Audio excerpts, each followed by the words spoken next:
Hello, friends. Welcome to the very first episode of the Spiritual Context Podcast, where we explore universal and practical spirituality. I'm your host, Bishal Karna. To introduce today's guest, I need to go back to 2016 when I was a graduate student researching Zen Buddhism in the American Midwest. That was when I heard about an American who had spent 27 years training in a Zen monastery in Japan, and who later became the first American appointed director of the North American Office of Japanese Sōtō Zen Buddhism. Naturally, I was intrigued. At that time, I assumed that someone of his stature would be far too inaccessible for someone like me, a mere graduate student. But when I finally met him, I encountered a warm, humble, and deeply generous person.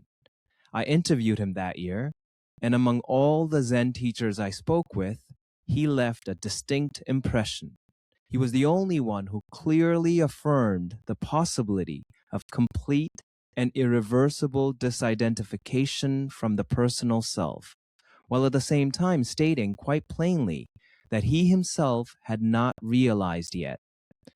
I still remember him saying, "There are Zen teachers in America, but not Zen yet."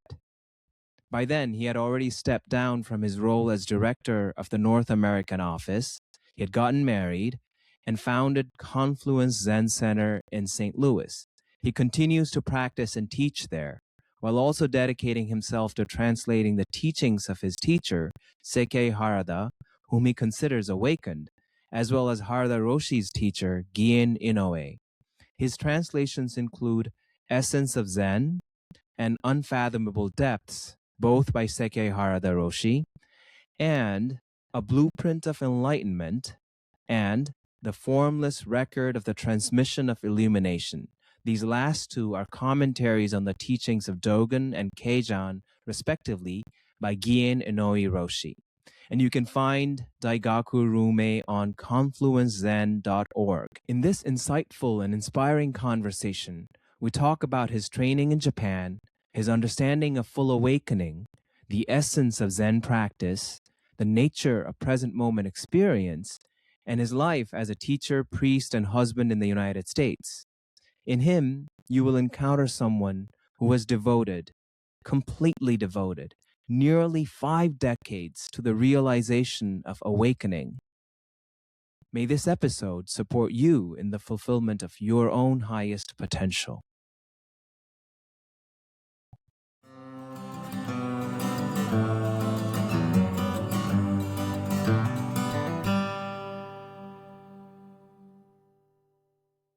Hello, Daigaku. Welcome to the Spiritual Context Podcast. Yeah, good morning, Bishal. It's nice to see you. Last time we talked was 9 years ago when I interviewed you for my research, and I was listening to that in preparation for today, and I'm really excited to touch upon some of the same topics, but also see where you are now, 9 years later. So let's start with your experience at Hōshin-ji Zen Monastery in Japan. What took you there, and what was your experience there like? Well, Bishal, that's already 50 years ago. So let me just think, I was part of the counterculture, raised during the 1960s. I knew from a young age that I did not want to go to Vietnam. So that was one of the big things in my life. There was the civil rights movement. There was the beginning of the environmental consciousness, that we have to treat our environment more conscientiously, and other problems. And we were looking for solutions. And I had been raised partly in Japan. My father was actually a Christian missionary in Japan. And in my life as well, part of that came with conflict with my father, but also being influenced by growing up in Japan and being, how should I say, attracted to some aspects of Japanese culture. And it was in high school. This would have been 1967, 1968. I had a chance to meet two Buddhist priests. One was Japanese and one was American. I was taking a class in high school called Japan Seminar, and we took a weekend trip to Kyoto. I was living in Tokyo at the time. We went to Kyoto, which was the old capital of Japan, to see the temples, the shrines, and we went to Nara as well. And we went to a temple called Daitokuji, one of the great Rinzai monasteries in Kyoto. And we were led around by one young Japanese monk. And I was impressed by his enthusiasm for what he was saying. He was speaking to us in English, as I remember. The beauty of the temple. And struck by that experience in some way. And then I also had a chance to meet a man named Brian Victoria. I had gone by chance to a Quaker sitting group in Tokyo. I was thinking about this thing called conscientious objection, a way to get out of the draft, a way to get out of going to the war. And by chance, on that certain Sunday, Brian Victoria, who was known by that time as Zazen Victoria, he had come to Japan in some kind of Christian way, I think probably to teach English. But in his experience being there, he had decided to give that up and had been ordained as a Sōtō priest. He was also very active in the anti-war movement in Japan. So through those connections, I started thinking about Zen. I didn't know what it was really, but I was just struck by those two experiences. Two people I had met who seemed like they really were at ease and comfortable with being priests in the modern world. After I graduated from high school, I went back to the United States. I went to college. That was a way of getting a deferment. But when I got out of college, I really didn't know what I wanted to do.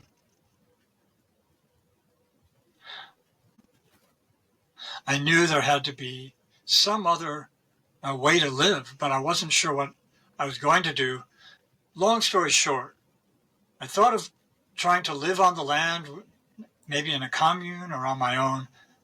I realized at a certain point, no, that was not for me. At the same time, I came across a book called Zen Mind, Beginner's Mind, a well-known book, a big bestseller even today, Suzuki Shunryu, right? And this was the first book that gave me the idea of Zazen. Until then, the books that I had read or what I had heard of Buddhism didn't really talk about sitting as the core practice. So I thought, I was living in Central America at the time. I thought, that's what I want to do. I need to find out what that is about. And I could have gone to San Francisco Zen Center. After all, Suzuki Shunryu, he was dead by that time. He had died by that time. But that book had come out of his experience at San Francisco Zen Center. I could have gone there. But no, I decided, no, I'm going to go back to Japan. So in 1974, 2 years after I had graduated from college, I went back to Japan, thinking I want to find a place where I can practice. Long story short, in 1976, it was in November. I clearly remember it was getting cold. I went to Hōshin-ji Monastery, where I was later to live a good part of my life. But at the time, I was thinking 6 months, a year. I didn't know. I had no idea really, except I didn't think it would take too long. to kind of resolve the question I was looking for. How do I live my life in a way that might be helpful to other people, as well as to understand myself? And the teacher, Harada Rōshi, I remember he introduced me at the dinner table. There was a small group of people, less than 10. He said, yeah, this young man wants to stay for 6 months. And it was just a short introduction, but I was a layperson. I think I may have been, no, there was one other layperson as well, and another American who came a day after I did. But that's a short story of how I ended up at Hōshin-ji Monastery. And you ended up staying for almost 30 years, 27 years. 27 years. That's right, Bishal. I ended up staying a long, long time. You're correct. And I remember this story, and it's striking because when you shared about it with me when I did the first interview, you talked about this harsh cold. It was cold all the time. And then you had TB very soon after that, and you were hospitalized for a whole year. And then Right. you had to spend time recovering at a nearby temple. So you didn't even really spend the first couple of years with the teacher there as That's much. not quite correct. That's not quite correct, Okay. Because I didn't get TB. I didn't come down. I wasn't diagnosed with TB until June 78. Okay. So I was going on 2 years. So I had been a layperson for a year and a half before my teacher agreed to ordain me. But it was 3 months after I was ordained that I started feeling bad. I had to go to the hospital, and I was diagnosed quite quickly with TB. So you're right. But that was going on not quite 2 years after I had gone to live there. Why did you continue to stay there, despite all of the hardships? Yes. Well, it wasn't always cold. I mean, it was cold when I went there. As I said, I went there in November. That was really a difficult time to go because it was just getting cold at that time of year. But of course, there's springtime, there's summer, there's fall. It's not always cold there. But in the winter, it is cold. There's no heating, per se, inside the temple. Yeah. What kept you going? Why did you stay? What kept me going? I think there's two things. It was the community, the Sangha. So I had examples right in front of me of people who are enduring the same difficulties, right? It wasn't as if I was the only person there. So these people were able to do it. And then there was my teacher. Even though I had grown up in Japan, I was almost 11 years old when I went to live in Japan, and I never became fluent in the language when I was a young person in Japan. So it really took me some time before I was able to connect with my teacher with language. It really took quite some time. But in the process of coming to know him and living with these men, I really felt, okay, this man has something to teach me. Even though I had gotten sick, and I think I may have told you last time we talked that in the hospital, this gave me time. I had lots of time. Suddenly in the monastery, actually, it's a very busy life. You know, you get up at a certain time, you're supposed to be in the zendo, you're supposed to be doing this and this. You know, really quite a busy time. But suddenly I was in the hospital. And I didn't realize until about 3 months had passed that this is going to take some time. So I used that time to study Japanese. both listening. We had just started recording his talks. So I'd listened to his talks over and over again.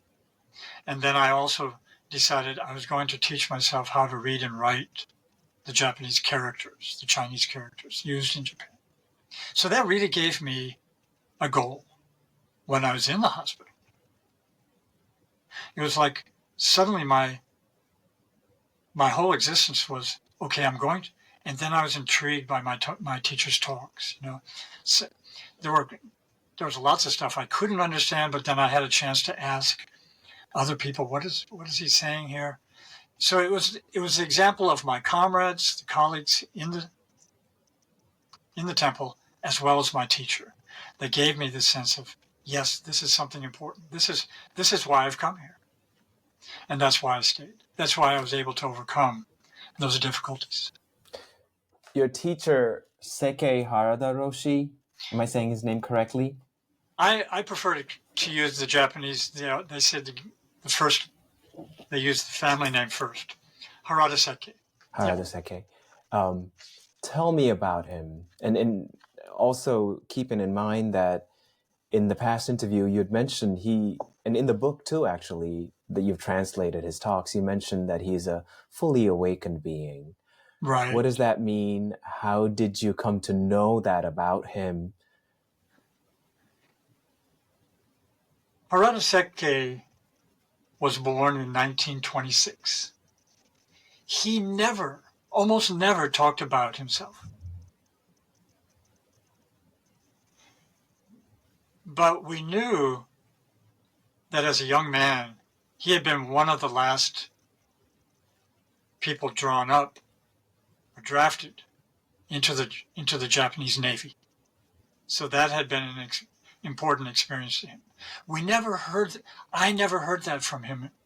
Or I remember him once, and that was how it was in Japanese. There were times when he was speaking, but I didn't completely understand him. But anyway, he had experienced the war.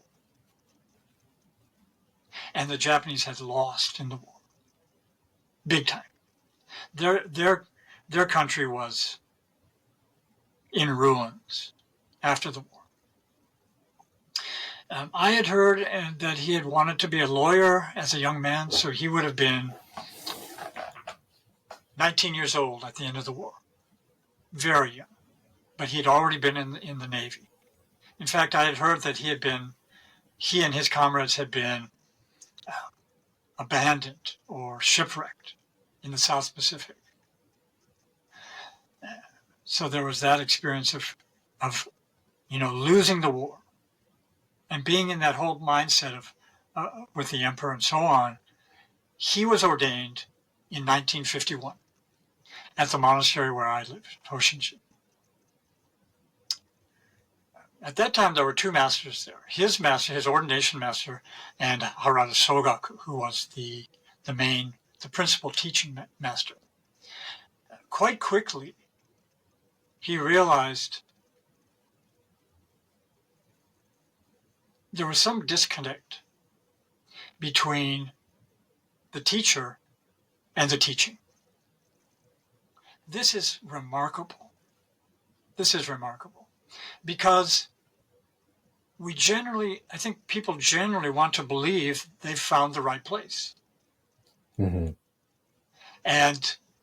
But no, he decided no.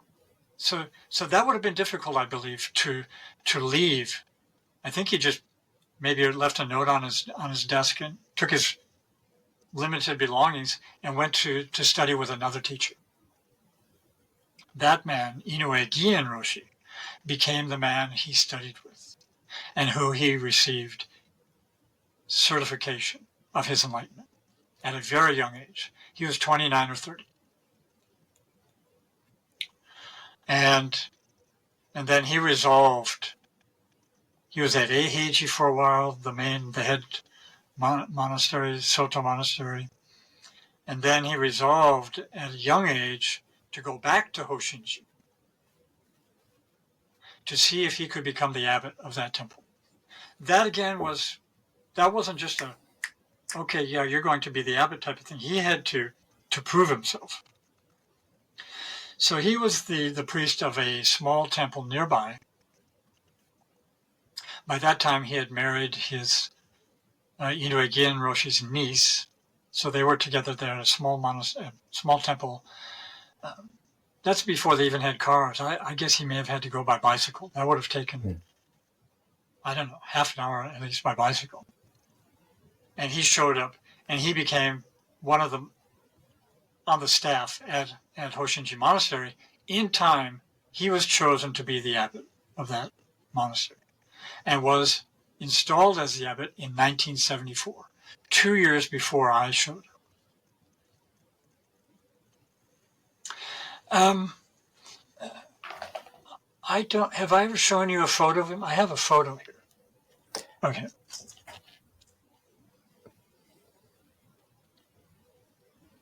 Let's see if I can show it to you. Yeah. Have you seen it? I've seen it online, yes. Was that how he looked when you first met him? Was that the age he was in? No, he would have been younger. Younger, okay. He would have been just 50 years old when I met him. Mm-hmm. This was taken when he was about 60, I'm guessing, just as a gift. But he still looks good for 60. Mm-hmm. Yes. And what's interesting about this photo, I know the woman who took the photo. He could be very joyful and playful. But in this photo, I think you see a certain, seriousness. So in an instant, he had changed from joking around, but when he was having his photos taken, he suddenly looked he looks like a master there. So that's would be my first indication. He was married, but his wife did not live with him once he became the abbot and he would have spent a lot of time separate from her. He later ordained his wife. She's still alive. Oh. He died in 2020 at the age of 93. But if you have other questions about him, go ahead. Well, I'm trying to understand, I guess the question is about what is full awakening? Yes. And how was this evident in him to you? Yes. I have to say, Bishal, that I believe we wouldn't really know if someone was fully enlightened until we were enlightened ourselves. So I can only intuit. I could only sense from his answers to my questions. Number one. I also was involved in translating for him for many, many people. Let's say someone like yourself came for sesshin, for a retreat.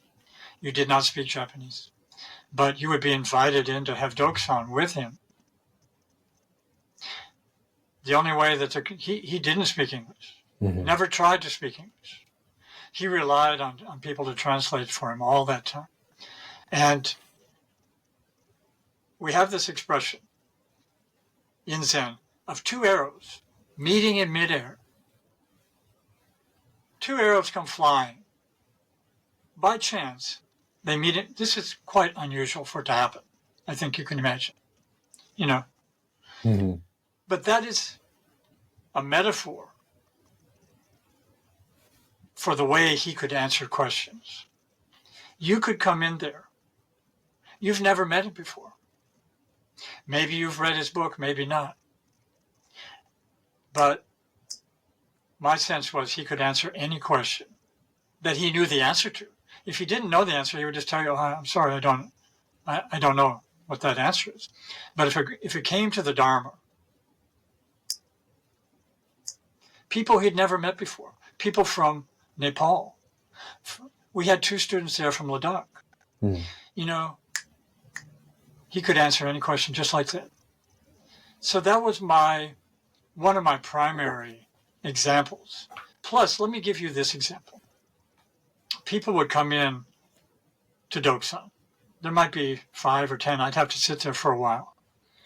He could get angry at one person. extremely angry.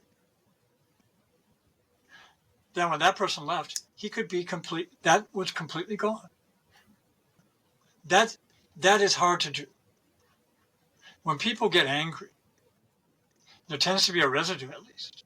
But he could just switch it off and on like that. And to me, that was another example. This guy's, there's something special there. Plus it was his demeanor. He was an extremely generous person. He could lift you up and he could put you down. But I always believed he was doing that for a reason. That was his teaching method. He was pushing and pulling you, trying to see, listen, there's a different way of seeing things here. And you've written about him. I was reading somewhere yesterday. You said he was without human sentiment and doubt. And interestingly, paradoxically, I think in the last interview, you'd also said being fully awakened is embracing our humanity fully. Yeah. And that seems like a contradiction. It does, but it's a little bit following up from what I'm saying. I mean, he had 2 dogs, which I had the great pleasure of taking. I didn't take care of them, but I had to walk them. For several years, I walked them in the morning. And I remember his assistant, who happened to be a woman, one of the dogs, Gon, had to have surgery. I forget what for. Actually, anyway, and this was very painful for the dog. And the assistant was laughing. To me later, he said, Roshi was crying because that dog was experiencing this pain. And that seems out of character in a way, but it's just an example of there's his compassion for a dog, and he's expressing it not in front of everybody, but this woman saw it and she thought it was funny. Or funny, I don't know if that's the right word, but amusing is maybe a better word. That here's Roshi with this common emotion, feeling sorry for his dog. So, he was free of human sentiment in the sense that, as I was saying earlier, he would do whatever was necessary in the situation. He could humor a person if they were feeling down and he felt it was necessary to bring them up. He could be tough. Yeah, I think I understand more now as you're speaking too. And this probably gets to the heart of what it means to be fully awakened. You're saying that human sentiments or human emotions would arise as per the demand of the situation. Yet Absolutely. There was no one there who had those emotions. Yeah. Could you say a little bit more about that? And he was not beholden or trapped or something by emotions. Absolutely not. Absolutely not. He could express it. And he liked to laugh. When he laughed, his whole face turned red. Not always, but if he was having a good laugh, it was throughout his whole body. He really got into laughing. Red face. I remember a couple times. It was when. Oh, that's not really an emotion, but he could express himself. I remember when I told him I had TB. I had to go in and tell him. I mean, I didn't even know what TB was. I mean, I had a tuberculosis, lungs. But I told him, and he just laughed. He said, "Don't worry about it. Don't worry about it." And I never did. I never did. That's a power. That's a power. That's a power. Yeah.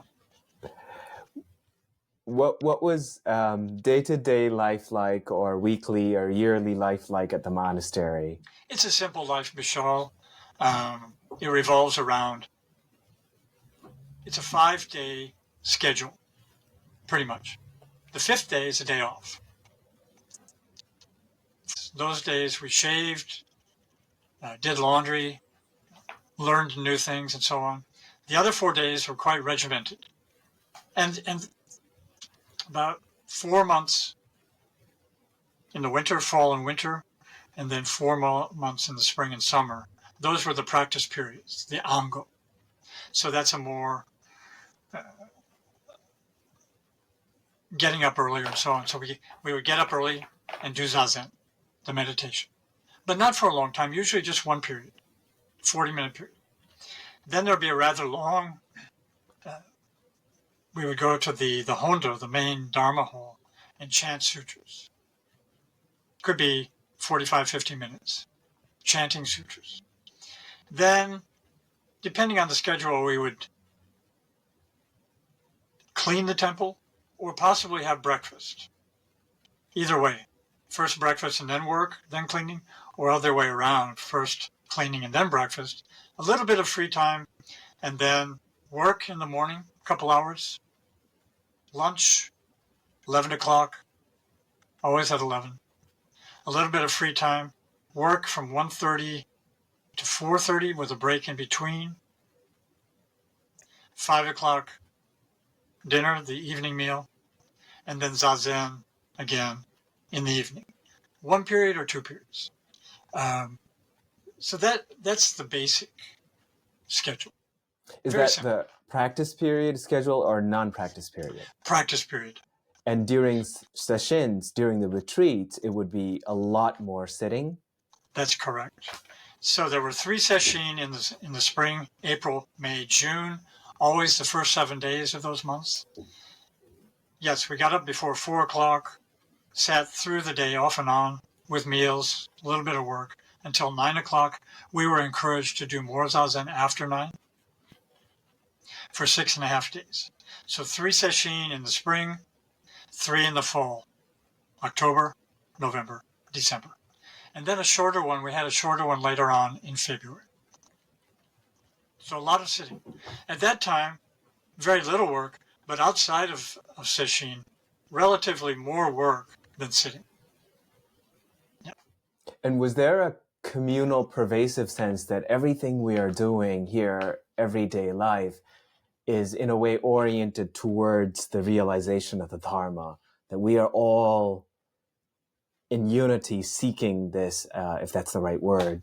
Yeah, I would say that's true. Now, mind you, one of the interesting things about Hōshin-ji Monastery was that about half of the time there, no, not quite, but often there were many Westerners there. Which was unusual at that time. Well, even now in Japan, that's unusual. Mm-hmm. I think there may be one, there's now a place in Kyushu, and another place in Okayama. So I know of 2 places, 3, a Rinzai monastery as well. And I'm not up to date on these places really, but there are 2 or 3 other places now in Japan. But yes, at that time, there was another one just 150 yards away called Bukokuji. Maybe you've heard of Bukokuji. Mm-hmm.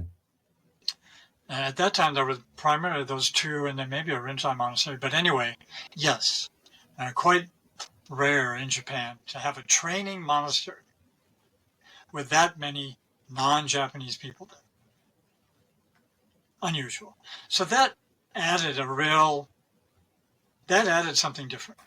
But I think you're correct to say that more or less, it's not to say that everybody was on board with what you're talking about, that we're there to realize the Dharma, and we're doing it together. That would be a correct characterization. And Harada Rōshi was our leader, our teacher, one teacher. Mm-hmm. Yep. And I think many of us thought, that he was a real teacher. Mm-hmm. Yeah. So we felt blessed, even though it was difficult there. we thought, wow, I mean, this was like a traditional monastery. And he made it easy. He went out of his way to try and accommodate these people, not Japanese people, who had a tendency to rock the boat because we were not Japanese. We did not understand everything about the way Japanese people think. Of course, we're not Japanese.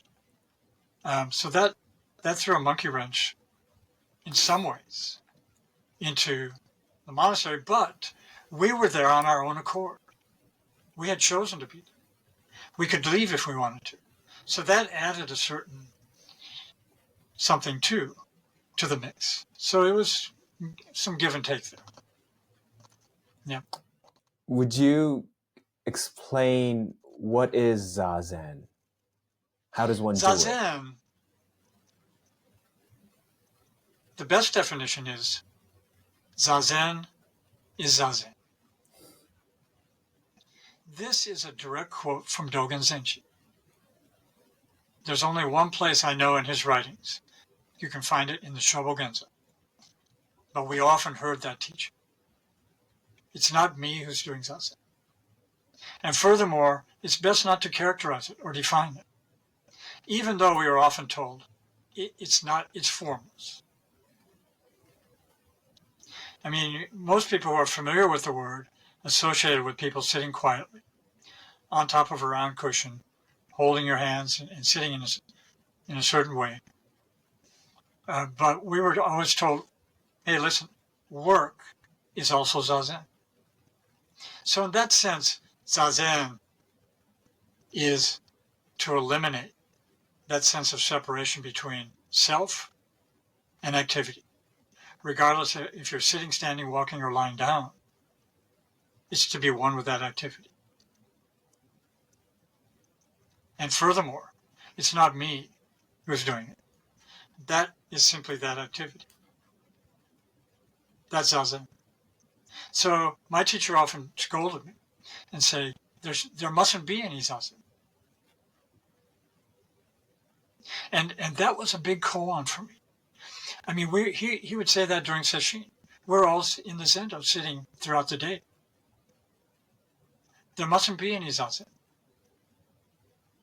And so that would be my first answer.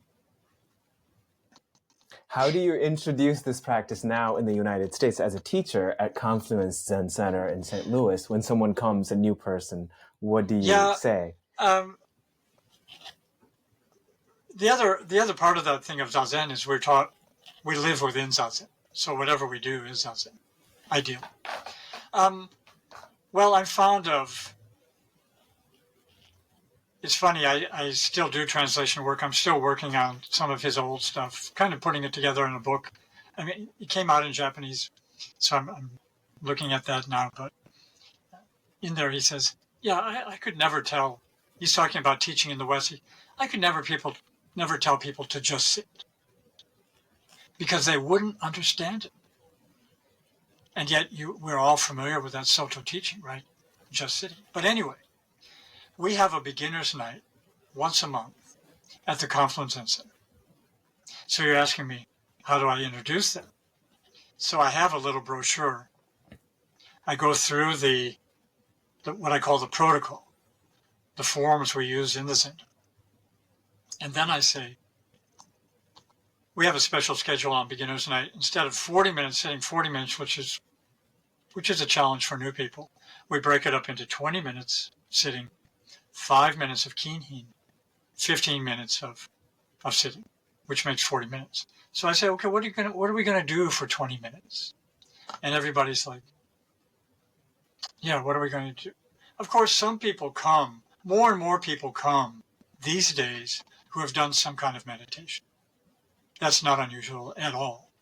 In fact, I would say more than half of the people have tried to do meditation, maybe on their own, and so they're looking for something. And so I say, my teacher was fond of saying that the very best way to do Zazen is just to warm the cushion. And that will give, you can see a smile because people are coming with the idea that I've got to do something. I've got to sit quietly. I shouldn't think, or I've got to, my breath, what about my breath? Or, this and that. So people, this is unavoidable. People come with their ideas about Zazen. So this is a way of saying, listen, give up your ideas, give up your agenda for why you're here, and just be here. It's an invitation to let go and just be here. And then I'll say, if that's too difficult, then it's also okay just to bring your attention to the breath. The breath is something we're usually not aware of in our everyday life, right?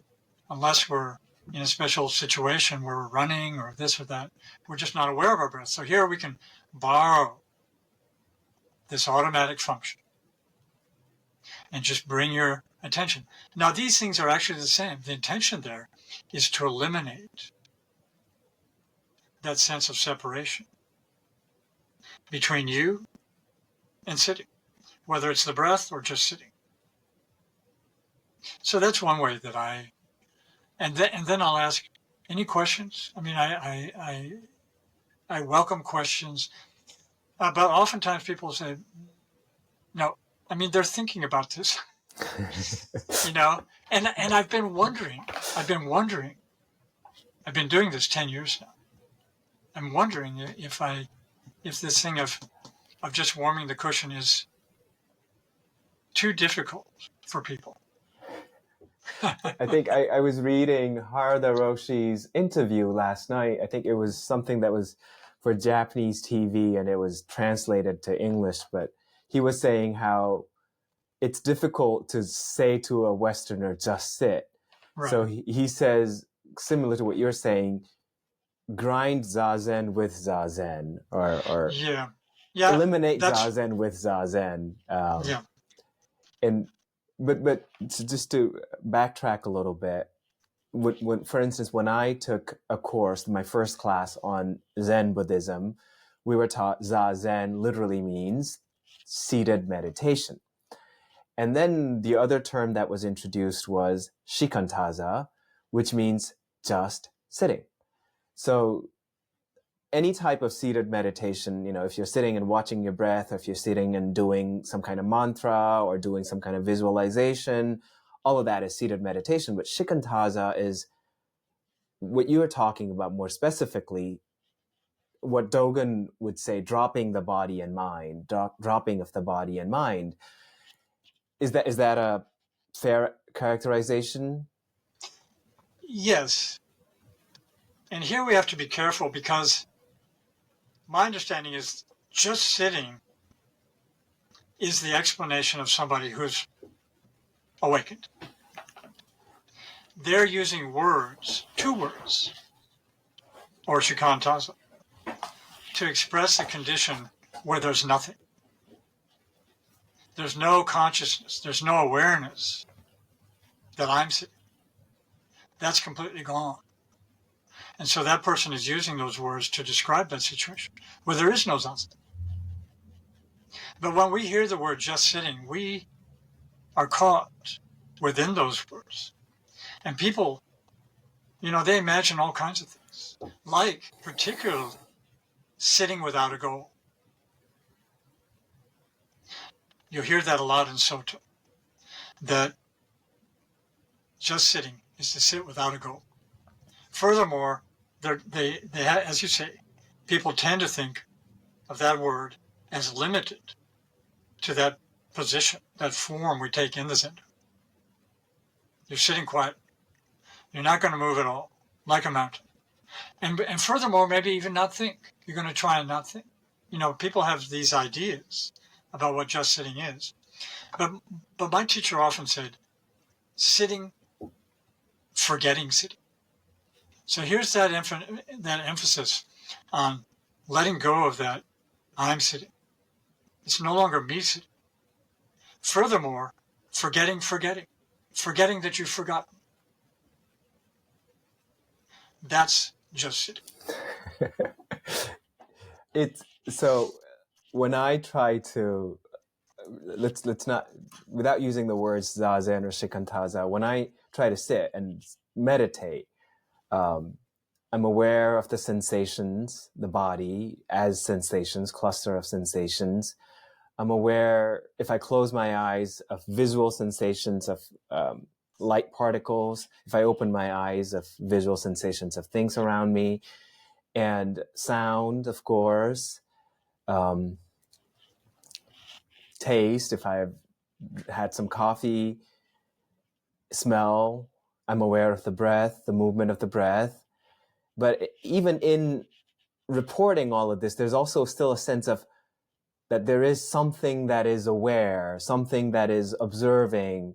And I don't know how I can drop that at will. Like, I don't know how to do that. Yeah, you can't. You can't. That's why we do Zazen. We can't think ourselves out of that. But it's exactly that. My teacher said, we're always monitoring our Zazen. In other words, as you say, we're observing our Zazen. That's the ego. That's the ego. And Dōgen says clearly in the Fukan Zazen, give up that idea of right and wrong. But we're constantly judging. Oh, I'm sitting well. Oh, now I'm completely messed up. I just can't concentrate at all. There's that, we're constantly monitoring our Zazen. And people never go beyond. It's really rather difficult, if I might say, to go beyond that. But that's the direction, to go beyond that, to let go of that judging mind. That's what Zazen's all about, to be in the moment. Because in the moment, there's really nothing there.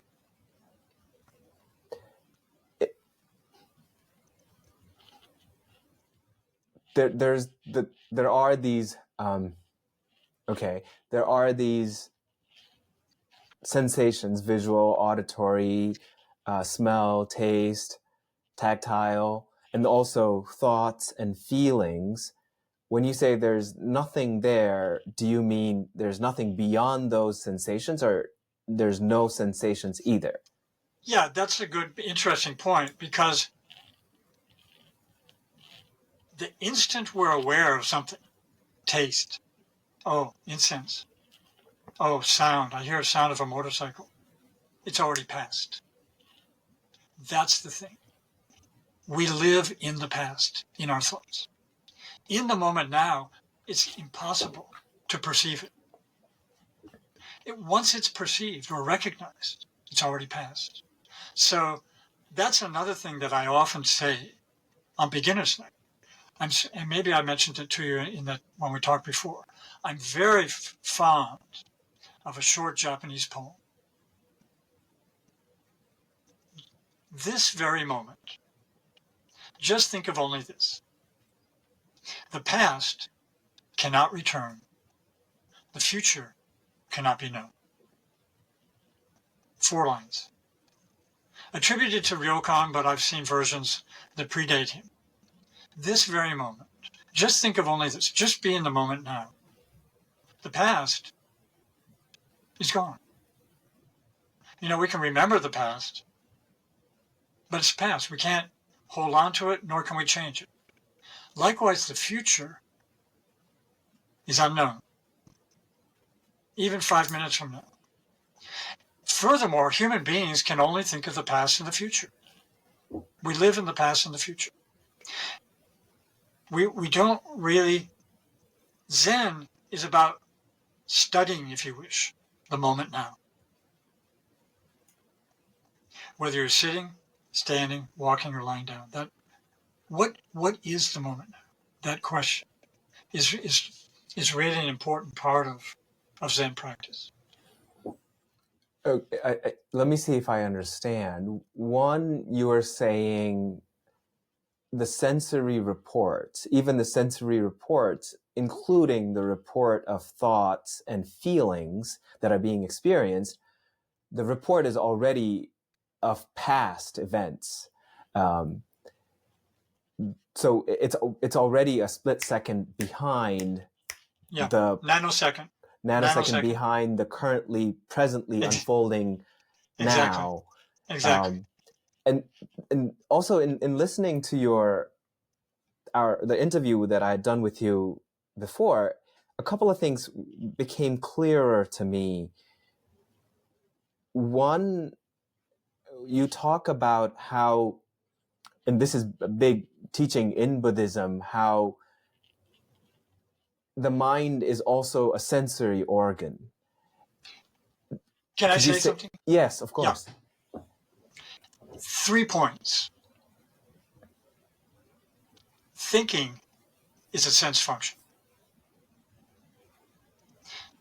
In the West, we tend to say there are 5 sense functions: seeing, hearing, smelling, tasting, tactile, touch.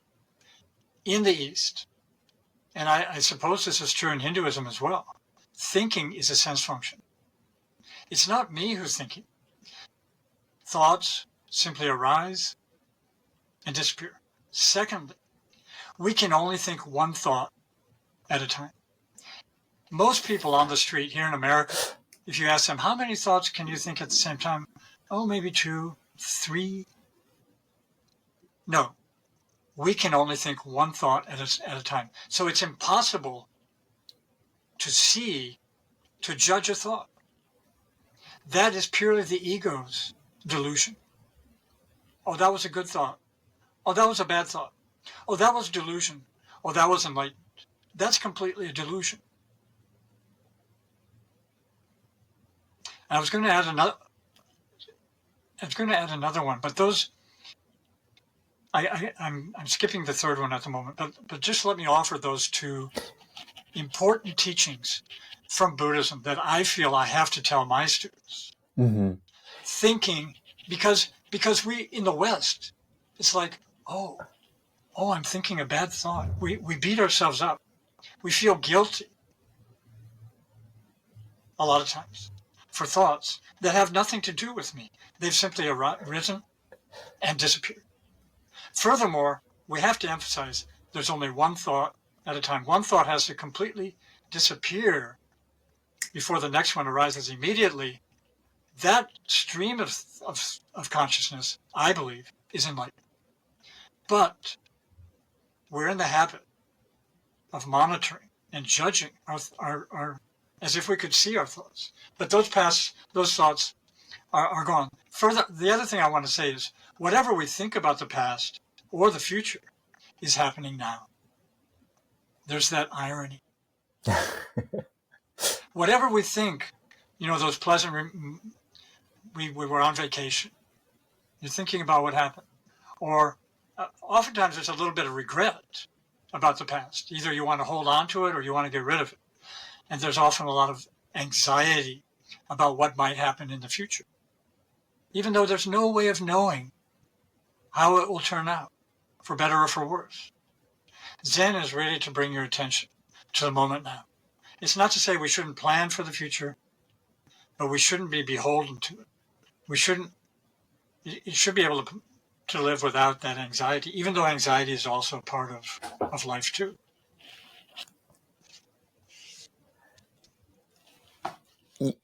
Yes. Let me unpack a few things, and also in saying the implication of perhaps beginning to understand what you're saying.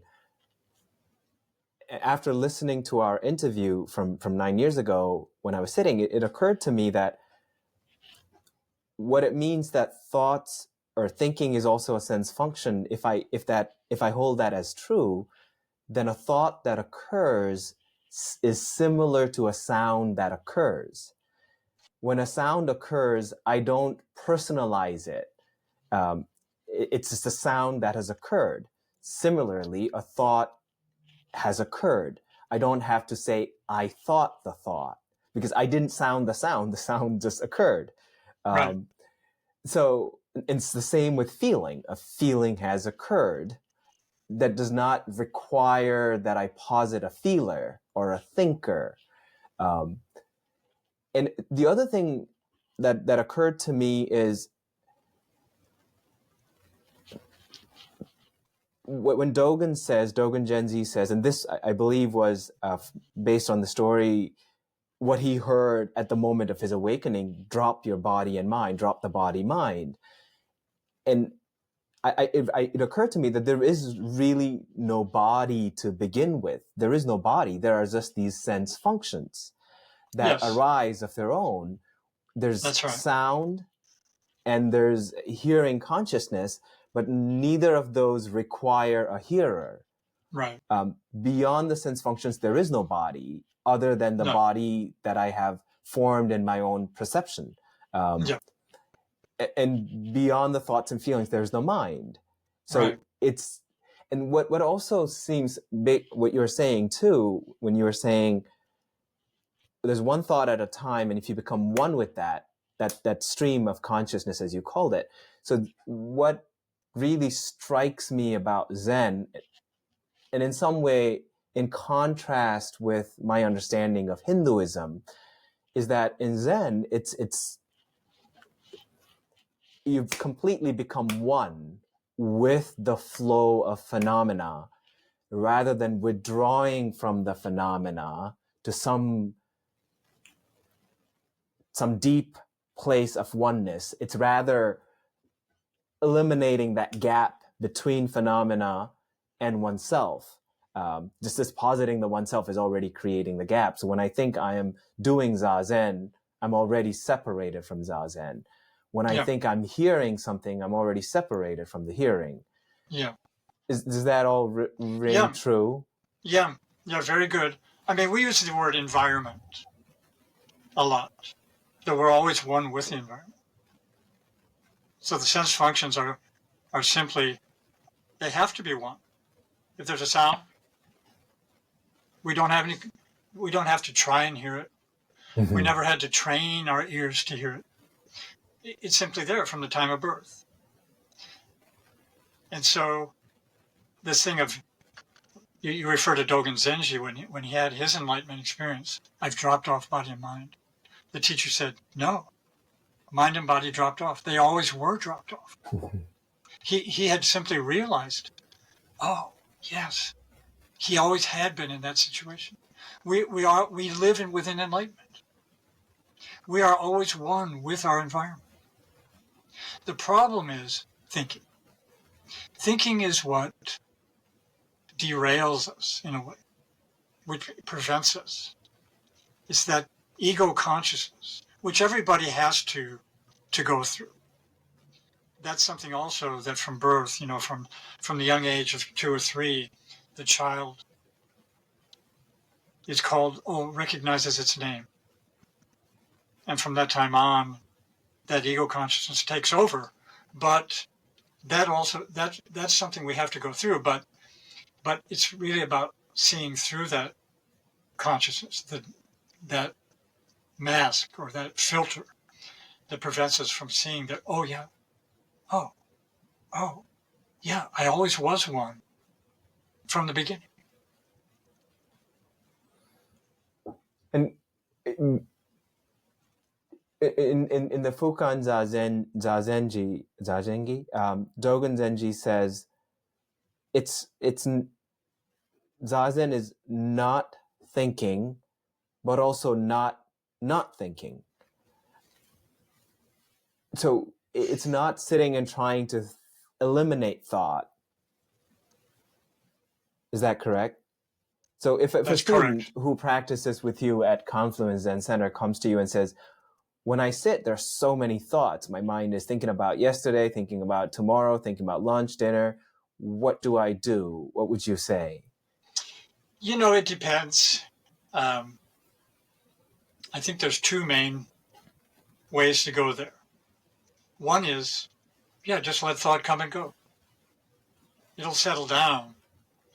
The problem is, people come in once a week, 40 minutes.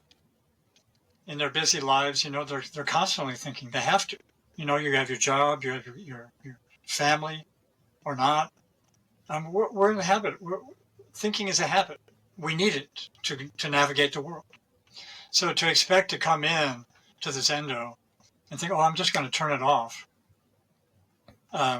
you might be able to do that. Or if that's a difficulty, there are methods like counting the breaths. This is a conscious effort.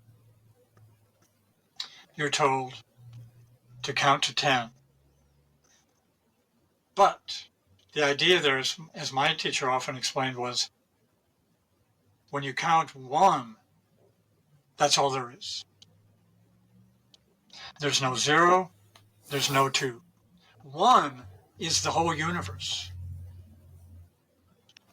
If we were really one with that, that would be the end. But no. Somewhere or other, the ego is still involved there. So number 2, count 2. No 1, no 3. 2 is the whole universe. So that's a way for people who have difficulty in calming the mind somewhat. I mean, in time it would if they sat there longer. But as I said, they're coming in once a week. Maybe they're sitting a little at home. But you're not going to turn it off that fast. So that's one method of. Or Koan Practice is another way to sort of stabilize that rush of thought. Could you talk a little bit more about Koan Practice, what that is? And yeah, Koan is an interesting thing which was developed in China as a certain way of practicing. It has to do usually with a question. But all along, even the Buddha, all the way back to Shakyamuni Buddha, had questions. At least that's the way it's presented in the Zen tradition. The Buddha wanted to know how he could bring an end to suffering. Or sometimes it's posed as, why am I here? What is the meaning of birth and death? That those fundamental questions that motivated him to keep going. But in China, this was even systematized more, such that it was thought, yeah, monks, they're just not doing that well just sitting. They're having difficulty maybe with thinking. Maybe they're wondering what they're going to have for dinner tonight. Maybe they're concerned about one of their colleagues, or they can't stop the thinking mind, so we'll give them a question. One of the most famous ones. And this is often associated with the Rinzai sect, but my teachers also talked about Shikan Koan. We know about Shikan Tazo, that's just sitting. Shikan Koan, just the question. It's not a matter of finding an answer to the question. It's simply being the question, of eliminating that sense of separation between me and the question. Okay? One of the most famous ones, is the monk asked his teacher, does a dog have Buddha nature? And the master said, mu. That mu is written with the Chinese character for no. So it's commonly understood. He said no. But my teacher often said, mu transcends yes or no. Just mu. Does a dog have Buddha nature? Mu. So in that, eventually, it's just mu. It's mu who's driving. It's mu who's behind the computer. It's mu who's sweeping or cooking or doing this or that. So in this way, it's a way of engaging that thinking mind with one thing as a means of calming down, you could say, that thinking mind. Shikan Taza, Shikan Koan, I guess we could also say Shikan counting. When you're counting, it's just this. And this is a couple of questions together, but I've come to notice in my own life that every event that occurs in my daily life, I bring to it all of my past experiences. Mm. And so the meaning of the present moment is dependent on all of my past experiences. What it means to me is dependent on all of my past experiences I bring to it. And then I then project from the moment onto the future. This also has to do with cause and effect. I see the present as the effect of the past, and I see the future as being caused by the present. And in that way, I'm always dragging the past with me and projecting onto the future at all times, similar to what the poem you were you mentioned earlier. And it's especially when it comes to what the mind says are high stakes decisions. How I decide what I choose has implications for my future. I find it very difficult to just become one with the event. Right. So I guess the question also is, how can this Zazen be continuous in daily life, especially in situations like that? Yeah, very difficult to do that, but Zen is, we use the expression cutting off the past and the future. I mean, or another way of expressing that is that with one thought arising, that's birth. When that thought disappears, that's death. In that way, we're constantly being reborn. It really is, that baggage is something we hold on. That's karma. We create that ourselves. Those are just ideas that we carry. Nobody else can see that. Yes. Are you able to, so for instance, I reached out to you, sent an email, and when the email arrives, of course, you remember me from 9 years ago. So all of that is present there. And maybe we had a pleasant time, we didn't have a pleasant time, all of that is present there. And what might it mean to do this podcast when it is released in the future? Isn't all of that there in the moment? Maybe I have a short memory, but 9 years is a fair amount of time. And I can remember you. My memory of you is a little bit colored by my wife. And she says, say hi, by the way. Okay. I just remember her. I remember her saying that you practiced with her. Was it during the winter? It was at Hokkyoji. We had the dual mirror session. Yeah. Oh, it was at the session. Okay, it was during the summer. And I remember I have vague memories that you were concentrating on the Katagiri lineage in your dissertation or in your studies. I don't even remember having a conversation with you, to be frank. And so... I also had lunch at your home with you and Kathleen. Oh, is that right? I don't remember that.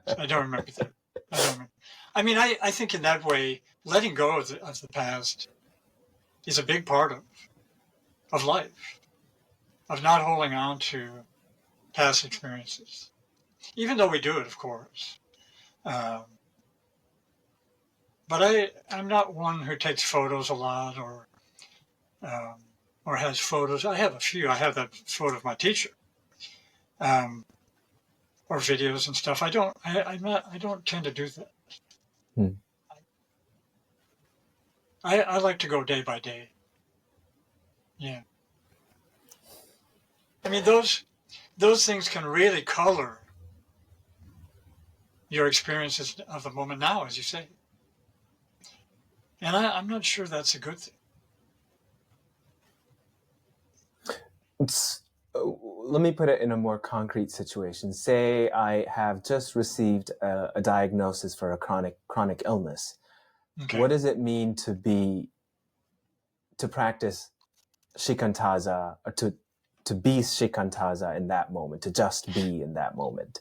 It's just to accept that situation, not to resist it. It's to be completely ill. Have trust in your doctors. If for some reason you have some doubt about your doctor, maybe you're going to reach out for a second opinion.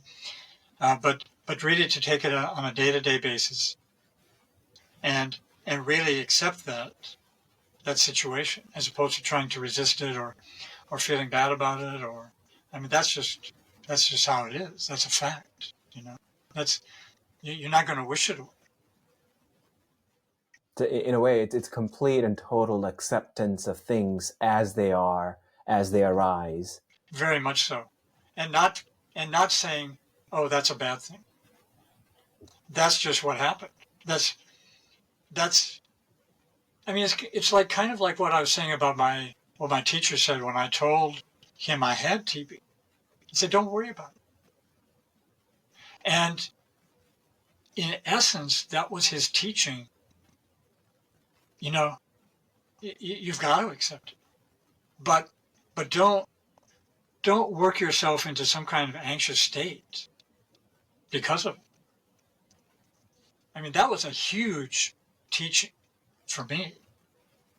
A lot of people, if they have some kind of chronic cancer, I've never had cancer, which would be a terrible diagnosis, I have to admit, or something, most people would be completely anxious about. But the other thing is this, that my teacher often said, the only way to bring an end to anxiety is to be one with it. Now that is not common sense, because our common reaction to anxiety is, I've got to get rid of it. Mm-hmm. I've got to find peace of mind. But that only stirs up, it only solidifies that anxiety as something you've got to deal with. Whereas everything is impermanent from the beginning. That's the bedrock of the Buddhist teaching. Everything is constantly changing. So anxiety is also going to pass. And the quickest way for that to pass is just to accept it. Mm-hmm.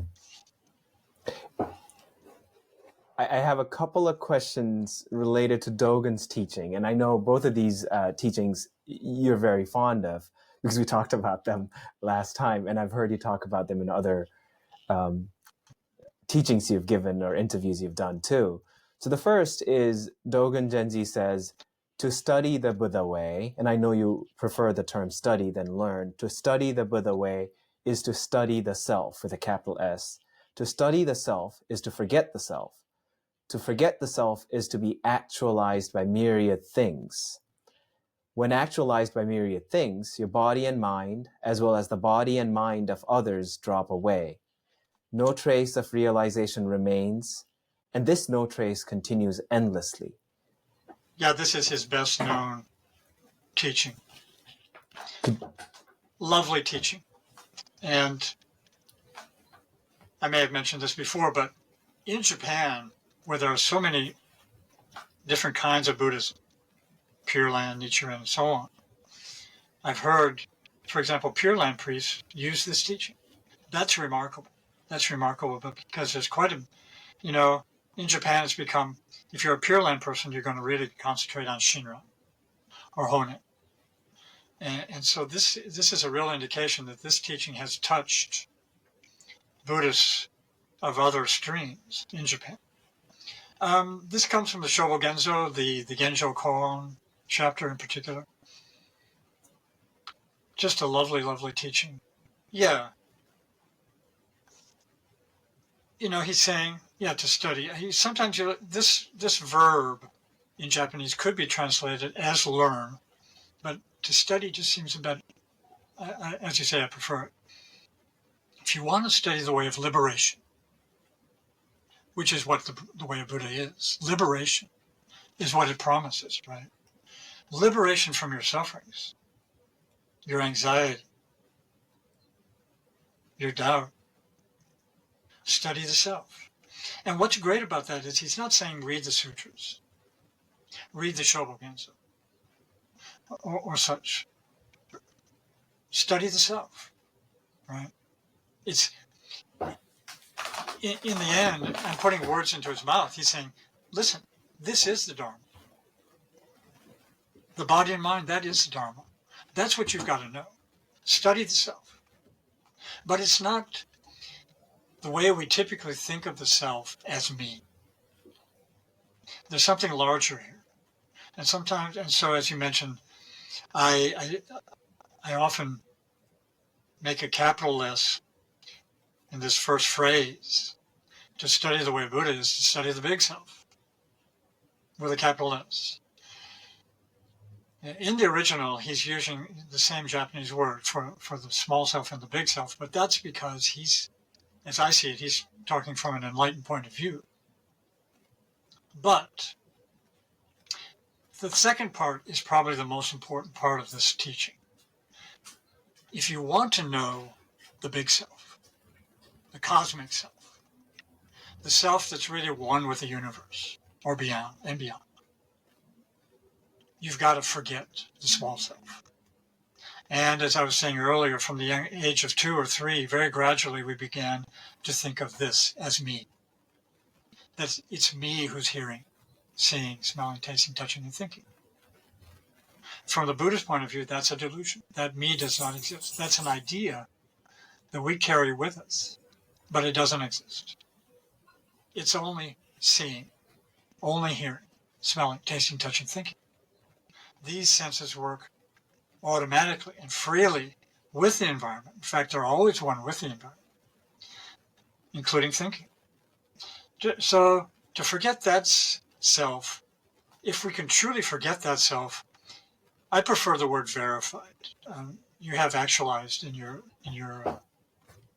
translation there. Whatever we see, hear, smell, taste, and touch, at that instant is the self. That is the self. These things work in tandem. They're not separate. And in fact, in our lives as well, even if we think we're completely crazy and deluded, if we hear a sound, it's there. We don't have a choice about it. Seeing, hearing, smelling, tasting, touching. These things verify the self. In that instant, when we're able to let go of that small self, then that drops away. Not only for yourself, but for others as well. And this is one of the key things, that when someone is enlightened, everybody's enlightened. Everybody's enlightened. My teacher often would say, someone would come in, well, what's enlightened? He would say, you're enlightened. You're enlightened. So if someone says, I'm enlightened and you're not, that's the first indication that's not true enlightenment. It can't be that I'm enlightened and you're not. Everything is one. It's to realize that in essence, everything is one. And that what divides us is that ego. And how does it continue? No trace of realization or enlightenment remains. There can't be anybody who's enlightened because there's no self. That enlightened self has dropped away. So in essence, that's just transcend delusion and enlightenment. And that enlightenment continues on endlessly. It always has been. And there's no trace because there's nothing remaining in that person who's enlightened. Something like that. And this, I think this will lead to the next question, because when Harada Rōshi says you are enlightened, that's very different than Bishal then believing and saying I am enlightened. For him, it's a description of a condition. For me, it would be another belief that I now have latched onto.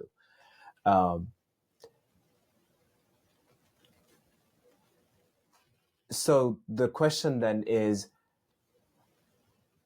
well, I think this was from what I understand, this was the question that also led Dōgen Genji to go all the way to China, is if we are already enlightened, then why practice? Why the need for practice? Right. And he, when he returned, he said practice is awakening. Right. So could you explain first the conundrum and then the resolution? Yeah.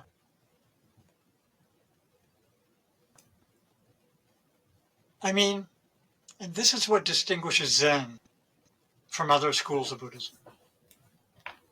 The emphasis on, okay, there's the teaching. We all live within enlightenment. But it's not enough just to believe that, to hear that, read it, think about it. You have to verify that. Each person has to verify that for themselves, for that really to be authentic, to be genuine. And that, I might say, is rather difficult, to let go of the ego in that way. You know, we're inclined to go a certain ways, but to really give up the self, that's not easy. And so that's the difference between, Dōgen Zenji, as you say, that he was in that situation as a young man. All of those schools were saying, the Buddha did it. He verified, he said, he guaranteed that all people are endowed with the wisdom and virtue of the Buddha.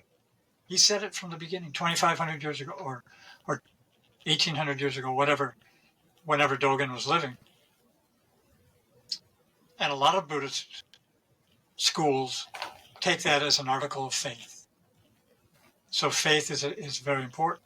But in Zen, faith is not enough. Faith is an important element in practice, but you have to let go of faith.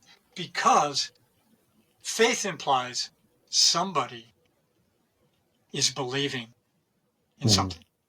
That's two things. Zen is a teaching of oneness. There can't be faith. There cannot be someone believing. You've got to let go of that. So, as you mentioned, this is a difficult teaching, I believe, and one you hear a lot in Sōtō. You don't hear that in Rinzai, because they make quite a distinction between practice or training and enlightenment. It's very black and white. Training leads to enlightenment, if everything's going well. But the teaching of Sōtō is a bit more ambiguous, should I say, or difficult to see. Because, as you say, Dogen taught that, he often said, practice and enlightenment are not two. They're not different. Or they're the same.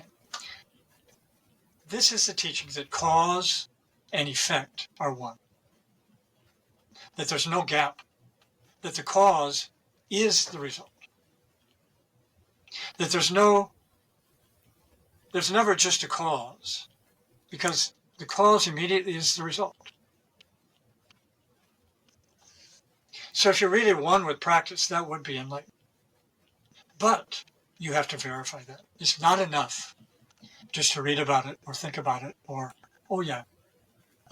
okay. No, that's not something we can realize with the thinking mind. Again, that's an enlightened person is telling you that. You've got to experience that for yourself. It's not enough just to think about it. And intellectually, I understand. It's similar to what we were saying earlier, too, that this moment, or when we're counting, one is whole, complete, and totally the awakened moment. It's not caused by the past moment, nor the cause for the future moment. It is completely and totally the wholeness of all of reality. So there is no separation between cause and effect. To say that this moment, then we would be positing a sequence of events. Is that correct? Right, and we would be thinking of the future. Mm-hmm. That practice would lead to enlightenment, which we're often told in Sōtō is to let go of that. To let go of that idea that's that idea of letting go of a goal. Well, the goal of enlightenment. Don't let go of it. Yeah. Which is I've always had, I don't know from where and from when, but I've always had the longing, more than a desire, longing to be enlightened. And Yeah. many years ago, 15, 20 years ago, when I would first hear, you got to let go of that. And I didn't know how and why. And then what's the point if I let go of that? What's the point of anything? Right. Sure. And I think in part, I now understand it a little bit because over time, that kind of drivenness has gradually, of its own, not gone away, but just become integrated, I guess, in all of life. There is no striving for something in the future, but more just being fully engaged here and now. So in that sense, I can look back and say, oh, maybe that's what they meant. Yeah, I would say that's true. So for you now, then, you were at the monastery for 27 years. Yeah. And I would think, right, even though you may not have conceptual, as an onlooker from the outside, one would say Daigaku for 27 years practiced very hard to get enlightened. Right? How do you hold that now in your life? And then I also ask, because last time we talked, you very clearly stated you were not there yet. You were not a fully awakened. That's not, you've not verified it, let's say. Has that changed, and how do you hold all of that now? It's hard to say, Bishal. I'm not awakened. I know that. I think it's either you're awakened or you're not. I remember we were talking about this, and a woman said, "Yeah, you're either pregnant or you're not. You're not halfway pregnant, or in the morning you're either awake or you're not awake. It's not like I'm half awake or not. I think that's a black and white thing.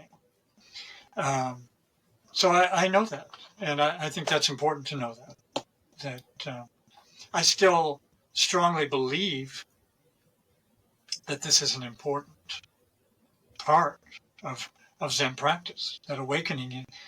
We need to have awakened teachers, and that's an interesting thing, because I think here in the West, and even in Japan, this idea of awakening has really disappeared. It's more the practice. Oh, we'll forget about awakening. Practice and awakening are one, so why talk about awakening? Just practice. Just sit. Everything will be okay. And there'll be some progress along the way. You'll be able to do this and this better, and maybe you'll even do better in your life. You'll get along better with your wife or whatever. But awakening, my sense is that most Sōtō teachers, no, they don't even think about it. They've never met anybody who they thought was really awake. Mm-hmm. Is it still in your practice now? Is it still, I don't know if motivation is the right word. Are you still looking to be awakened? Is that still an intentionality? Well, we're taught not to look for it, but it's an important part of the puzzle. If I could say, it's an important piece in the puzzle, and I definitely think it's important. I'll be quite honest to think that I don't think there's any enlightened teachers in America.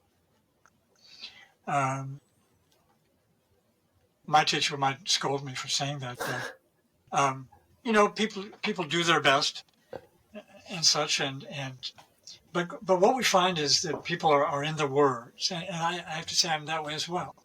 I still find inspiration from my teacher and his teachers' teachings, and that's why translation has been a big part of my life. You asked earlier on, how are you able to continue? And here I'm almost 50 years later. In 2028, it'll be 50 years since I was ordained. That's coming up in 3 years. It's just a number. It's a big number. I mean, what has motivated me not to give up? I was just relating that to, I gave a Zoom talk the other day, and I think someone asked me about that. And when I was ordained, my teacher said, don't give up. With the idea that maybe he thought I was going to give up, you know. But in that sense, I've really held on to that. I've never given up. And when I say I've never given up, I still sit sesshin with that intention of being one with sesshin, or being one with my students, or being one with my life. You know, that's my intention. And I think it's not there consciously, but that's how I live my life. Yeah.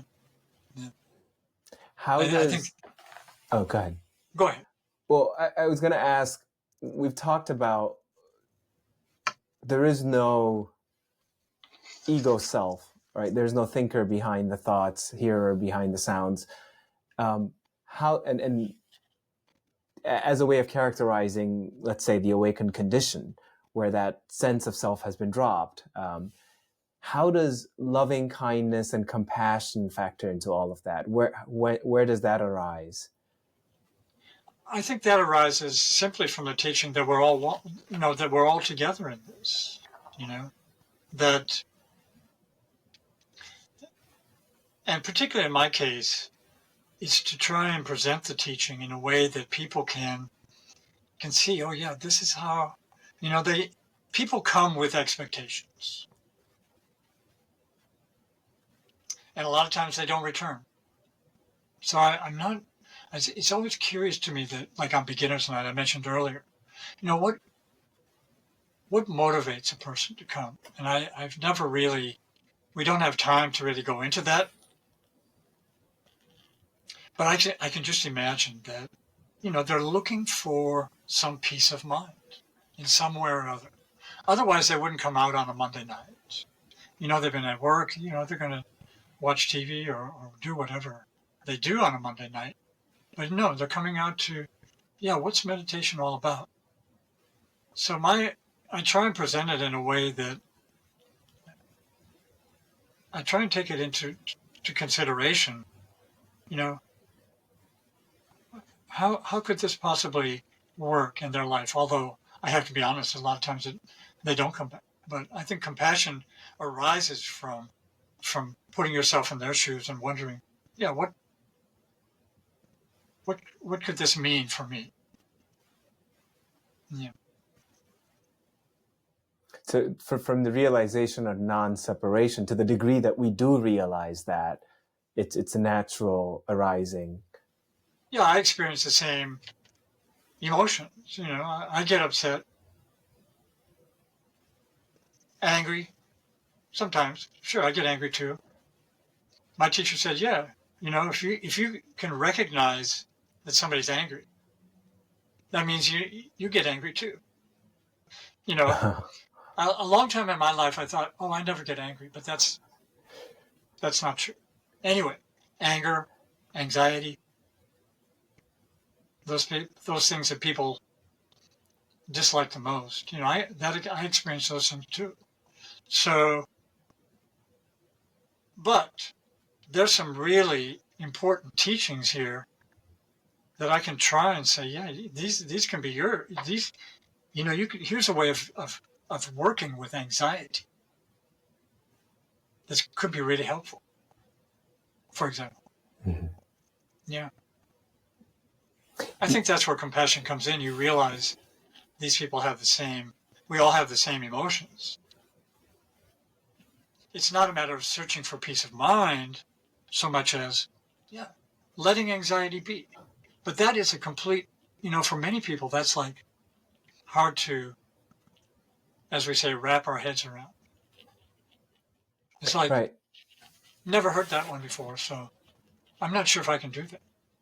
Yeah, and then I've also noticed, especially people who are perhaps inclined to meditation, mindfulness, and practices like that, and they might feel, and I'm speaking for myself, that they might think, I shouldn't feel anger, I should be peaceful. And that creates more of a barrier between the actual present experience, and because you want to be another way, and you think that's more spiritual, that I'd be more peaceful. That just creates more anxiety. Mm-hmm. Yeah. But people don't realize that. And that's something that, some people are willing to work with that. Another thing is sitting 40 minutes. I sometimes think of, that's a gateway. A lot of people sitting quietly for 40 minutes is a strain.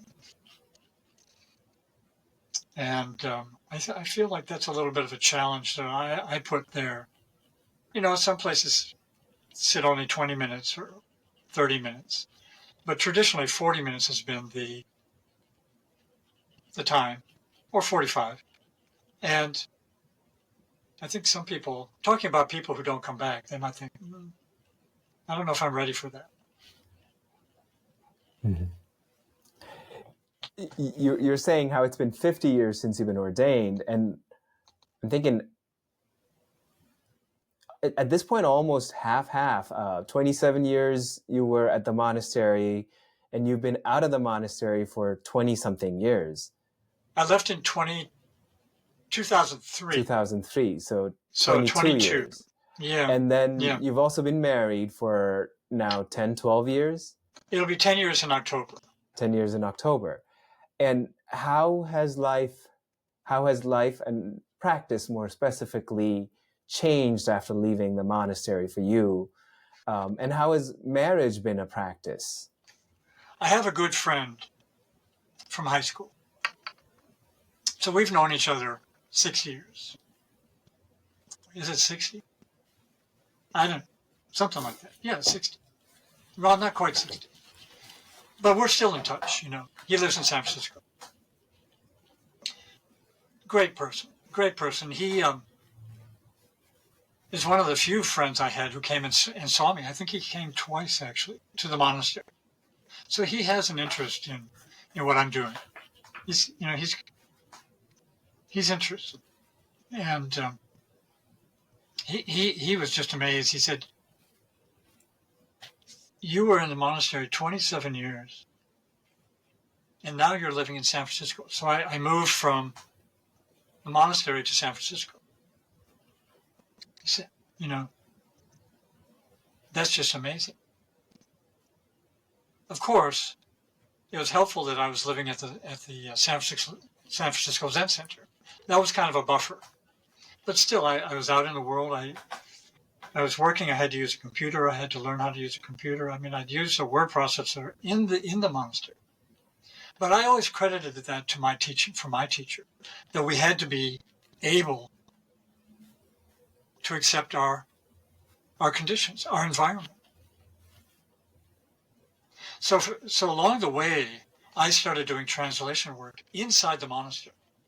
I had learned how to use a word processor. I was using a word processor to type up my notes from his talks, and even to translate his first book, The Essence of Zen. So all along, he was saying, yeah, you can do that. That's monastic life doesn't have to be restrained to certain things. So he was saying, listen, your life is what you need to do. And so it was not difficult for me to move from the monastery to San Francisco. Then I moved to LA. I've been here 10 years. Married, as you say, for 10 years. It has not been difficult.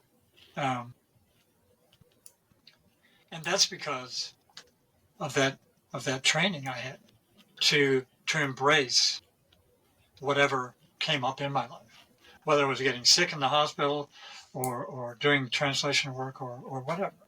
And that was another sign of his awakening. Yeah.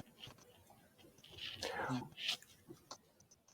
Are there, now having done both, being married and it's a little bit interesting in Japan because in Japan, your teacher was married too. So Correct. he had the experience of being a monastic while also being married. But Right. in Theravada Buddhism, let's say, there are monastics, they don't get married. And they have a very different way of living than lay people. Very different. Yeah, my understanding is that a Theravadan monk, because of the precepts, is unable to be in the same room with a woman Alone, by himself. Yeah. Mm-hmm.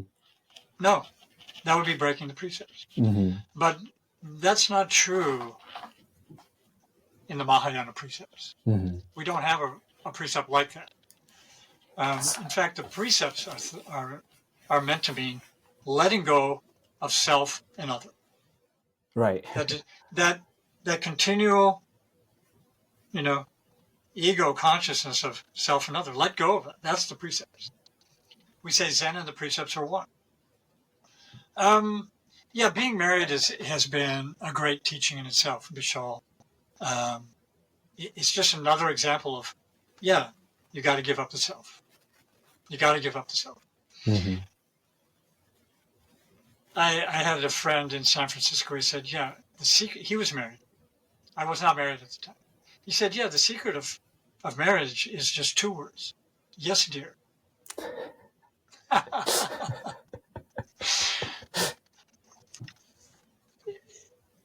It's not quite like that, but I mean, if you're going to have a happy life, well, another guy told me, happy wife, happy life. I mean, if you're in it together, it's got to be 50-50. And I asked my teacher about that because I've always been attracted to women, even in the monastery. I said, what about marriage, for a monk, for a priest? I was a monk at the time. And he said, if 2 people, by virtue of coming together, can benefit more people, that confirms or validates marriage. And I think we've really done that. Mm-hmm. Kathleen has been very loyal to what I'm doing. And she's just a great asset at the Zen Center. Does a lot of things I don't do. And I would imagine that she, and even before meeting you, has been engaged with the practice, with Zen practice, that alignment of values and alignment of orientation, common orientation would probably be very, very beneficial, helpful. Very much so. And I have not asked her about that, certainly not recently, but it would be a question to ask her, how has your understanding of Zen changed coming in contact with my teaching, which is really, I try and relay my teacher's teaching as opposed to the teaching she was receiving elsewhere. Mm-hmm. It'd be an interesting question. Yeah, it would. Yeah. Because I'm sure it has changed. Yeah. Mm-hmm. Yeah. How has being a teacher changed your practice or realization? I don't think it has changed very much. I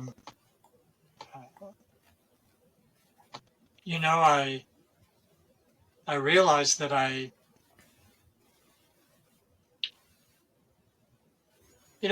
when I began this, I thought, I don't want to give a talk on Sundays. That sounds too much like church, but that's how it's become. Simply because more people oftentimes come together on Sunday. So 3 times a month, I give a short talk. A lot of times I'm relaying something that my teacher said or his teacher or Dōgen Zen. And surely that shows my interest. A lot of times I'm probably talking or bringing forth teachings that I'm interested in. But my hope is through questions and Doksan, I offer Doksan as well, that people can ask or certainly reflect on what I'm bringing forth, and I'm sure it benefits those people who stick around. How has that changed me? I don't. It's hard to say. I mean, I still glean. You know, I'm revisiting things I translated years ago, and I'll think, oh, that's something I translated. Maybe I'm seeing it in a different light now. That happens. That happens. Yeah, that happens. Which is a great thing. Mm-hmm. It shows that there's, the wheels are. I'm still working on it myself, and then I try and relay that to my students. I'm sure some people really get a lot out of that, and for a lot of them, that's not why they're there. It's more, I've just come to sit quietly, and that's okay too. I mean, I can't deny them that. Thinking that, these are seeds I'm planting, and maybe one of them will germinate later on. Then they can, something comes up in their life, and they can say, yeah, okay, yeah, that's what he was saying. Yeah. And you mentioned this today during our conversation, but it occurred to me too. You've translated 2 of your teacher's book, and then 2 of his teacher's books. And you said you're currently working on another translation. Yeah, there are 4 in print. Mm-hmm. I've translated all of my teacher's stuff, not a good deal of it, but they're just not in print. So 4 of them you can buy them on Amazon or whatever. And I'm working on a 4-volume series at the moment. We've only, with a team. I have a team there are 3 of us. We hope to get the 2nd volume out this year on that 4-volume series, which is a commentary by my teacher's teacher, Inoue Gien Rōshi, on Keizan Zenji's Denko Roku. Mm-hmm. And his commentary is often thought to be his masterpiece. And so you can imagine it's a difficult work, but we hope to have the 2nd volume out this year. It occurred to me that, one, it's a way for you to be with your teacher still and the teaching still, but it's also a way for you to transmit that awakening that's so much needed in Zen in America. And also occurs to me that in how you hold your own function as a teacher, you see yourself more as almost a conduit of his. That's how Zen sees itself too. It's a lineage. The transmission all the way from Shakyamuni Buddha. Yeah, very much so. And it's common for all the Zen masters to use a certain previous text to comment on it themselves. Could be the Fukan Zazengi or Shobo Genzo and going back to China, not so much from India, but the Tsing Tsing Ming, for example, or the Song of Enlightenment. They'll use that as a text to make their own commentary. And in a way, I do that too. Maybe I told you in that last interview that one of the very last things my teacher told me when I was getting ready to leave the monastery was, say it in your own words. And that's something I'm still working on. But I think as you say, to be a conduit for my teacher, for those teachings, if I'm asked to comment on it, then I can use my own words. And but that's something I'm still on my mind, let's put it that way. Mm-hmm. Yeah. So I have a couple of questions. One is, imagine I arrive at Confluence Zen Center as a layperson, married. I am a professor. I teach, mostly a lay life, engaged in, let's say, worldly affairs, very much so. And if I asked you, how can I live in such a way that awakening is not only a possibility, but a likelihood. What would that look like? What would my life look like? How would I live? It would be to be completely one with your life. Forget about Zen. Forget about practice. Forget about enlightenment. My teacher used the expression, putting a head on top of your head. We only need one head. If we had two heads, we would be even much more confused than we are now. So if you go through life thinking, oh, I've got to do this in a Zen-like way, or I've got to do like this in a certain awakened way, that's doing something extra. To live your life 100%, just to be fully engaged with your life. However, that on paper, that might sound easy, but there's always a little bit of doubt, probably. Is that really true? And so I encourage you, or I would encourage anybody in a similar situation, to also find time every day to sit. At that time, let go of your busy life and bring your attention as much as possible to your Zazen.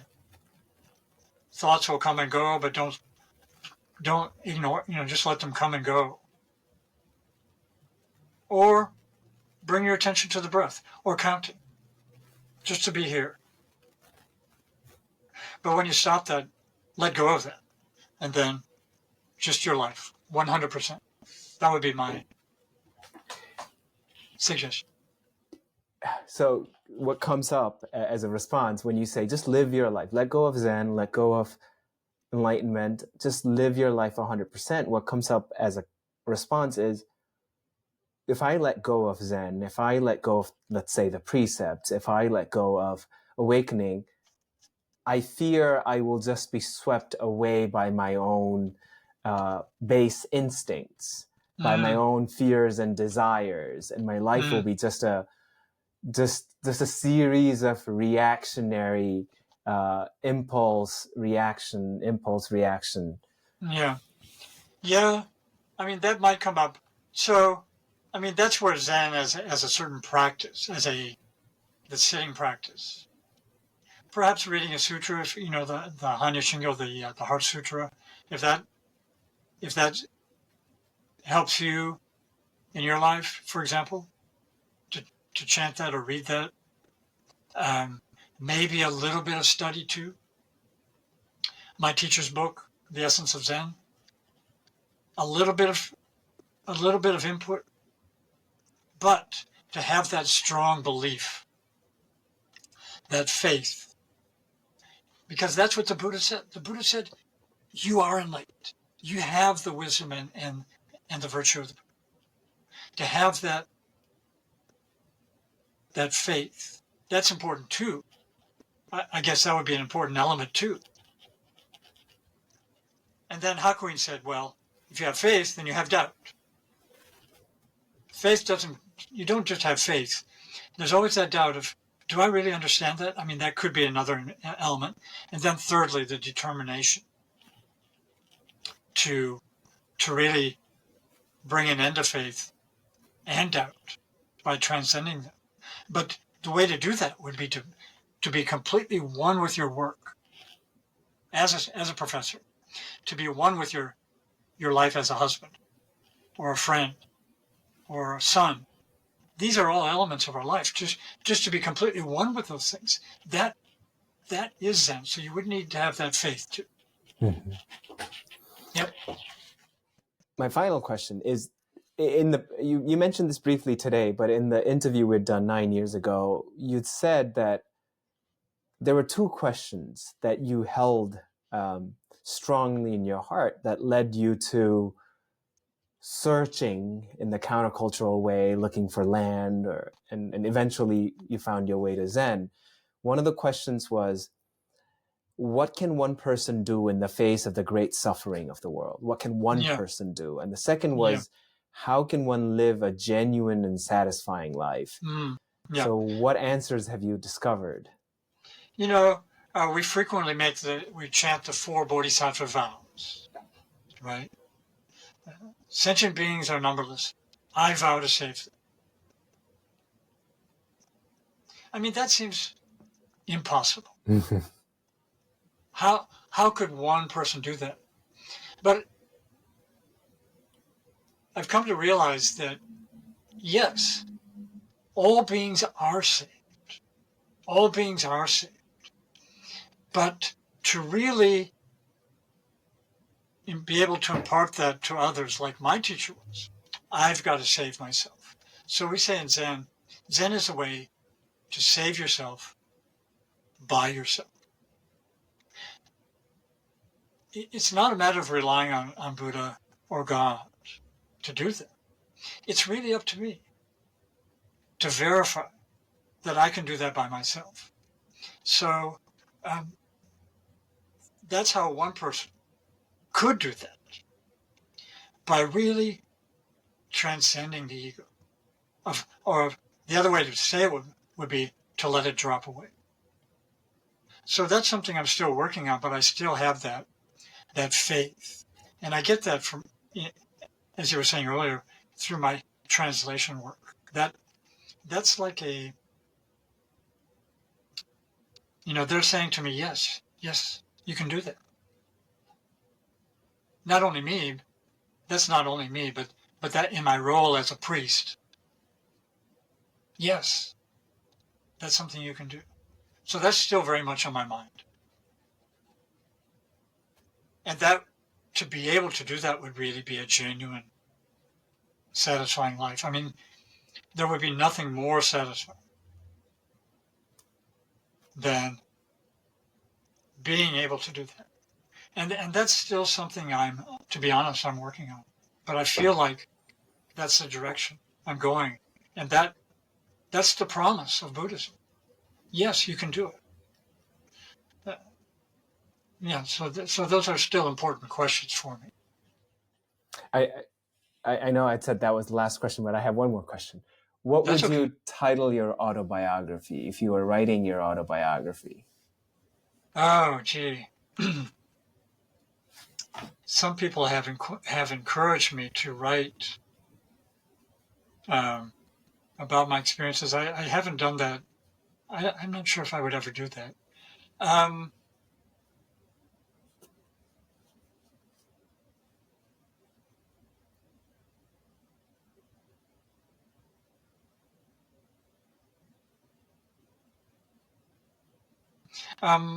coming up with the title that's coming to my mind is Alone with Buddha. I mean, I don't think anybody's ever asked me that before, and I've never really thought about it, but these are some words that just came to me. Thank you so much, Daigaku. Thank you. I really appreciate our time together. And thank you for your teachings. Thanks for the interview. I mean, it's interesting conversation. So I hope it's been helpful for you. It has. And I'm sure it will be to whoever listens to this interview.